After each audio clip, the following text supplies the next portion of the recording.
വിശുദ്ധ മർക്കോസിൻ്റെ സുവിശേഷം 12-ാം അധ്യായം 8 മുതലുള്ള തിരുവചനങ്ങളിൽ ഒരു നിയമജ്ഞൻ വന്ന് ഈശോയോട് സുപ്രധാനമായ കൽപ്പന ഏതാണെന്ന് ചോദിക്കുന്നുണ്ട്.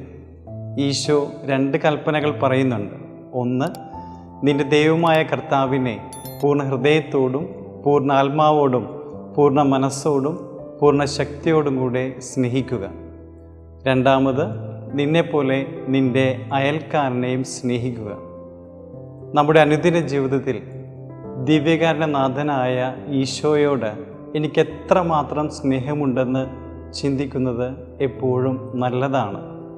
സമയം ലഭിക്കുമ്പോഴൊക്കെ വിശുദ്ധ കുർബാനയിൽ പങ്കുചേരുവാനും വ്യക്തിപരമായി പ്രാർത്ഥിക്കുവാനും ദൈവത്തിൻ്റെ ആലയത്തിൽ നമുക്ക് ലഭിക്കുന്ന സമയങ്ങൾ എത്രമാത്രം ആത്മാർത്ഥതയോടെ നാം ചെലവഴിക്കുന്നുണ്ട് എന്ന് ചിന്തിക്കുവാനും നമ്മെ സഹായിക്കണം. ഞാൻ നിൽക്കുന്ന കോൾബേ സെമിനാരിയിൽ ഞങ്ങൾക്ക് ഭക്ഷണം പാചകം ചെയ്തു തരുന്ന കുഞ്ഞച്ചൻ ചേട്ടനും അദ്ദേഹത്തിൻ്റെ ഭാര്യ എൽസി ചേച്ചിയുമുണ്ട്. എല്ലാ ദിവസവും മുടങ്ങാതെ ഇവർ കുർബാനയിൽ പങ്കുചേരും. സെമിനാരിയിലെ പള്ളിയിൽ എത്തുന്നതിന് കുറേ നീളങ്ങൾക്കപ്പുറത്താണ് തൻ്റെ ചെരുപ്പ് അദ്ദേഹം സൂക്ഷിച്ച് വയ്ക്കുന്നത്.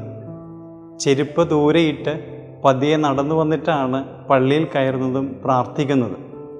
ഒരു ദിവസം ഞാൻ ചേട്ടനോട് ചോദിച്ചു, കുഞ്ഞച്ചൻ ചേട്ടാ, ചെരുപ്പ് എന്താണ് അത്രയും ദൂരെ ഇട്ടിരിക്കുന്നത്? അപ്പോൾ അദ്ദേഹം പറഞ്ഞു, ഇത് ദൈവത്തിൻ്റെ ആലയവും അതിൻ്റെ പരിസരവുമാണല്ലോ, അതുകൊണ്ട് അവിടെ കയറുവാനായിട്ട് എൻ്റെ കാലുകൾ ശുദ്ധമായിരിക്കുന്നതിന് വേണ്ടിയാണ് താൻ അങ്ങനെ ചെയ്യുന്നതെന്ന്. ഹൃദയത്തിൽ ഒത്തിരിയേറെ സന്തോഷമുണ്ടായി. കാരണം ഈശോ വസിക്കുന്നിടത്ത് എപ്രകാരമായിരിക്കണമെന്ന് ഉറച്ച ബോധ്യമുള്ളത് കൊണ്ടാണ് അങ്ങനെ ചെയ്യുന്നതെന്ന് മനസ്സിലായി. രണ്ടാമതായിട്ട്, നിന്നെപ്പോലെ നിന്റെ അയൽക്കാരനെ സ്നേഹിക്കാൻ ഈശോ പറയുന്നുണ്ട്. ഒരിക്കലൊരു സഹോദരൻ അദ്ദേഹത്തിൻ്റെ സുഹൃത്തിന് അസുഖം ബാധിച്ചപ്പോൾ ഡോക്ടറായ തൻ്റെ അനുജനെ കാണുവാനായിട്ട് പറയുന്നുണ്ട്. എന്നിട്ട് അദ്ദേഹം പറയുന്നുണ്ട്, എൻ്റെ അനുജൻ ഡോക്ടർ നല്ല രീതിയിൽ നോക്കും, ഞാൻ പ്രാർത്ഥിച്ചോളാമെന്ന്. 2-3 പ്രാവശ്യം സുഹൃത്ത് ആ ഡോക്ടറെ കണ്ടെങ്കിലും അദ്ദേഹത്തിന് കാര്യമായ മാറ്റമൊന്നും ഉണ്ടായില്ല. ഉടനെ തന്നെ അദ്ദേഹം മറ്റൊരു ഡോക്ടറെ കാണുവാൻ പോയി. ഇത് കേട്ട് അയാൾക്ക് ഭയങ്കര സങ്കടമായി. തൻ്റെ അനുജൻ്റെ പേരിന് ഇടിവ് സംഭവിക്കുമല്ലോ എന്ന് ചിന്തിച്ചുകൊണ്ട് ഇപ്പോൾ കാണാൻ പോകുന്ന ഡോക്ടറെ കണ്ടതുകൊണ്ട് യാതൊരു കുറവും ഉണ്ടാകരുതേ എന്നാണ് അദ്ദേഹം പ്രാർത്ഥിച്ചിരുന്നത്.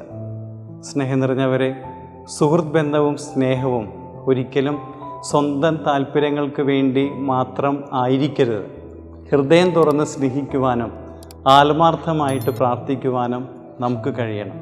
ഈ നോമ്പുകാലത്ത് ദൈവത്തെ ആത്മാർത്ഥമായി സ്നേഹിക്കുവാനും നമ്മുടെ സഹോദരങ്ങളോട് ആ സ്നേഹം എപ്പോഴും കാത്തു സൂക്ഷിക്കുവാനും നമുക്ക് സാധിക്കട്ടെ.